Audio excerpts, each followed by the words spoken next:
চলে এসেছি আপনাদের জন্য একদম নতুন ধরনের একটি সেমাই পিঠার রেসিপি নিয়ে। কিভাবে খুবই সহজে এটি তৈরি করবেন এবং কিভাবে এটি সারা বছর সংরক্ষণ করবেন সেটির সকল টিপস থাকবে আজকের রেসিপিতে। আমি সবসময় চেষ্টা করি যেকোনো রান্নাকে একটু ইউনিক এবং সহজ করে তৈরি করার। আজও সেই চেষ্টাটিই করব। আশা করি আপনাদের ভালো লাগবে। ভিডিওটি ভালো লাগলে অবশ্যই বেশি বেশি করে একটু শেয়ার করে দিবেন এবং আমার চ্যানেলটিকে ফলো এবং সাবস্ক্রাইব করে দিবেন। আসসালামু আলাইকুম, আমি ফারজানা জাহান নিপা স্বাগত জানাচ্ছি নিপাস ডায়েরি রেসিপির আজকের পর্বে। আজ আমি রান্না করছি মাটির চুলায়। সবাই বলে আমি নাকি সবসময় বড়লোকি রান্না দেখাই, তাই আজ একটু গ্রামের রান্না দেখাচ্ছি। চুলায় আমি একটি কড়াই নিয়ে নিয়েছি। কড়াইয়ে আমি 2.5 কাপ পানি নিয়ে নিচ্ছি। পানিটি ফুটে উঠলে আমি তাতে পরিমাণ মতো লবণ দিয়ে হালকাভাবে নেড়ে নিচ্ছি। এখন যেই কাপ দিয়ে পানি দিয়েছিলাম সেই কাপ দিয়ে শুকনা চালের গুঁড়া দিচ্ছি 3 কাপ পরিমাণ। এখন গুঁড়াটিকে পানির সাথে ভালো করে নেড়ে একটি আটার ডো তৈরি করে নিচ্ছি। চুলার জালটা কমিয়ে নিচ্ছি, না হলে নিচে পুড়ে যাবে। ভালোভাবে এটি নেড়ে নিতে হবে যেন কোথাও গুঁড়া গুঁড়া অংশ না থাকে। এখন এটিকে ঢেকে চুলা থেকে নামিয়ে নিচ্ছি।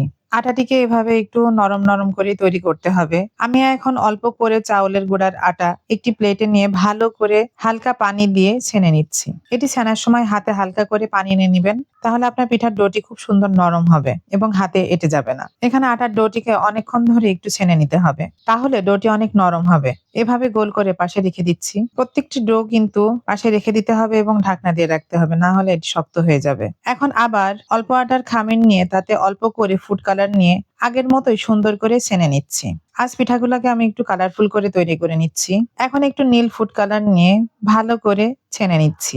একইভাবে হলুদ এবং সবুজ কালার দিয়েও ভালো করে ছেনে নিব। আপনারা আপনাদের পছন্দ মতো কালার নিতে পারেন, তাতে কোনো সমস্যা নাই। এখন একটি আটার ডো এভাবে একটি কাঠের পিঁড়ির উপরে নিয়ে ছোট ছোট অংশে ভাগ করে কেটে এমন করে লম্বা দড়ির মতো তৈরি করে নিচ্ছি। ভিডিওতে দেখানো নিয়ম অনুযায়ী এভাবে চিকন করে লম্বা দড়ির মতো করে নিতে হবে। এখন অল্প করে এভাবে আটার ডো নিবেন এবং হাতের তালুতে এভাবে ভিডিওতে দেখানো নিয়ম অনুযায়ী হালকাভাবে ডলা দিলেই ছোট ছোট চুই পিঠা বা সেমাই পিঠা তৈরি হয়ে যাবে। দেখতে পারছেন আমি কিভাবে দেখাচ্ছি। এটা আসলে অনেকদিন করা হয় না, তো প্রথম দিকে একটু আমার বড় বড় হয়ে যাচ্ছিল, পরে দেখেন কি সুন্দর ছোট ছোট পিঠা তৈরি হচ্ছে। আসলে সবকিছুই চর্চার ব্যাপার।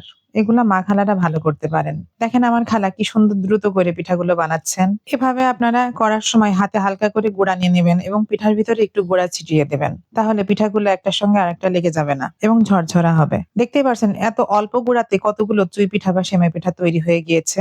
এভাবে এটি পুরোপুরি না শুকানো পর্যন্ত 3-4 দিন রোদে দিবেন, তাহলে এটি খুব সুন্দরভাবে শুকিয়ে যাবে এবং একটি টাইট কৌটার ভিতরে রেখে দিলে সারা বছর আপনার প্রয়োজন মতো যখন ইচ্ছা রান্না করে খেতে পারবেন। এগুলাকে এভাবে রোদে শুকিয়ে সারা বছর এটি সংরক্ষণ করে ইচ্ছা মতো খাওয়া যায়। দেখতেই পারছেন কতটা সুন্দর দেখাচ্ছে পিঠাগুলা। এখন পিঠা রান্নার জন্য চুলায় কড়াই নিয়ে তাতে 2 কেজি গরুর তরল দুধ ভালো করে নেড়ে নেড়ে জাল করে নিচ্ছি, তাহলে পিঠাটিও খেতে ভালো লাগবে। দুধটি এমন কমে আসলে তাতে দিচ্ছি 5টি এলাচ ও 6 টুকরা দারুচিনি। এটি দিয়েও গরুর দুধটিকে ভালো করে জাল করে তাতে দিচ্ছি স্বাদ মতো চিনি। এখানে আমি 1 বাটি পরিমাণে চিনি দিয়েছি, এটাই আমাদের জন্য ঠিক ছিল।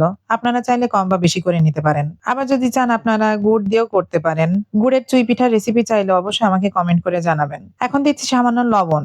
আসলে এই পিঠা তৈরি করতে খুব বেশি সময় লাগে না। চিনি দিলে দুধটি একটু পাতলা হয়ে যায়, তাই আবার 5-7 মিনিট দুধটিকে ভালো করে জাল করে একটু কমিয়ে নিচ্ছি। দুধটিকে এভাবে জাল করে পিঠাগুলাকে দিয়ে দিচ্ছি এ পর্যায়ে। এখন এটি হালকা করে নেড়ে দিচ্ছি। যেহেতু পিঠাগুলা কাঁচা আছে তাই হালকা করে নাড়তে হবে, না হলে সব পিঠাই ঘেটে যাবে এবং কালারগুলা সব মিক্সড হয়ে যাবে। যেহেতু এখানে কালার দেয়া আছে সেহেতু এক্ষেত্রে একটু সাবধানতা অবলম্বন করতে হবে। এদিকে একটি বাটিতে একটু শুকনা চালের গুঁড়া নিয়ে নিচ্ছি, তাতে পানি দিয়ে ভালো করে গুলিয়ে নিচ্ছি।